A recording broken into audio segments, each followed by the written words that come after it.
বেশিরভাগ মন্ত্রীরা কিন্তু ব্যর্থ হবে। এই সরকারের কাছে কোনো পরিকল্পনা নাই, মিথ্যা তথ্য দিচ্ছে, জনগণকে বিভ্রান্ত করছে।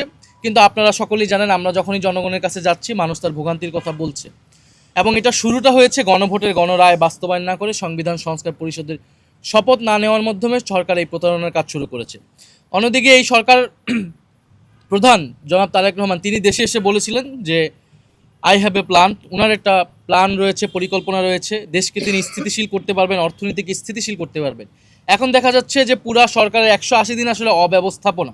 আপনার মন্ত্রী পরিষদ অল্প কয়েকদিনে, মাত্র 6 মাসে আবার পুনর্গঠিত করা লাগলো। তার মানে তাদের পরিকল্পনা এবং হোমওয়ার্ক যথাযথ ছিল না। এবং এই মন্ত্রী পরিষদ কিন্তু তাদেরকে আরও পরিবর্তন করতে হবে, কারণ সকল মন্ত্রীরাই, বেশিরভাগ মন্ত্রীরাই কিন্তু ব্যর্থ হবে আসলে তাদের কার্যক্রমে। ফলে এই সরকারের কাছে কোনো পরিকল্পনা নাই দেশ কীভাবে পরিচালনা করতে হয়, এবং তারা বিরোধী দলের কাছে পরিকল্পনা চাচ্ছে। তো বিরোধী দল সরকারের আগেও ইস্তিহার ঘোষণা করেছে, বাজেটে আমরা বিকল্প বাজেট আলাদা আলাদাভাবেও এবং একসাথে আমরা বলেছি।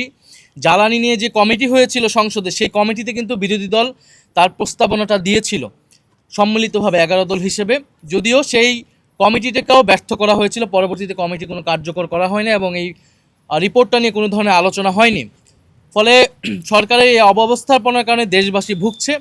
আমরা সরকারের প্রতি আহ্বান জানাবো যে গণভোটের গণরায় বাস্তবায়নের মাধ্যমে সরকারের যে কমিটমেন্ট জনগণের প্রতি, দেশের প্রতি, সেই কাজ শুরু করা উচিত এবং সকলকে নিয়ে ঐক্যবদ্ধভাবে একটা জাতীয় নীতি প্রণয়ন করা উচিত। জ্বালানি ইস্যুতে, আইন শৃঙ্খলা ইস্যুতে যদি স্বরাষ্ট্রমন্ত্রী তিনিতেও আসলে আমরা ভেবেছিলাম হয়তো এই মন্ত্রণালয়ে পরিবর্তন হবে, কারণ কিন্তু অলরেডি ব্যর্থ প্রমাণিত হয়েছেন। আইন শৃঙ্খলার পরিবেশ মোটেও উন্নতি হয়নি।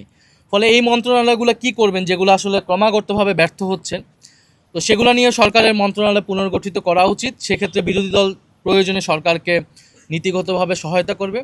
আরেকটি বিষয় আমাদের আলোচনা এসেছে যে সরকারের পররাষ্ট্রনীতি এবং বাংলাদেশে বর্তমান যে ভূ রাজনীতির মধ্যে বাংলাদেশ আছে, আমাদের কাছে মনে হচ্ছে সরকার যেই পররাষ্ট্রনীতি সেটা যথেষ্ট আত্মবিশ্বাসহীন।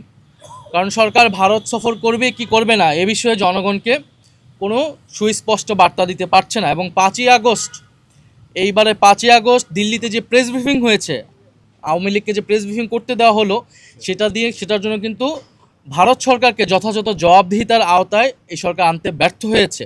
ফলে আমরা মনে করি যে আওয়ামী লীগকে দিল্লিতে কার্যক্রম করতে দিয়ে ফ্যাসিস্ট আওয়ামী লীগকে এবং একই সাথে বাংলাদেশ সরকারের সাথে বা বাংলাদেশের সাথে সুসম্পর্ক, এটা আসলে সম্ভব নয়। আমরা যে কোনো দেশের সাথে মর্যাদা এবং সমতার ভিত্তিতে সম্পর্ক চাই।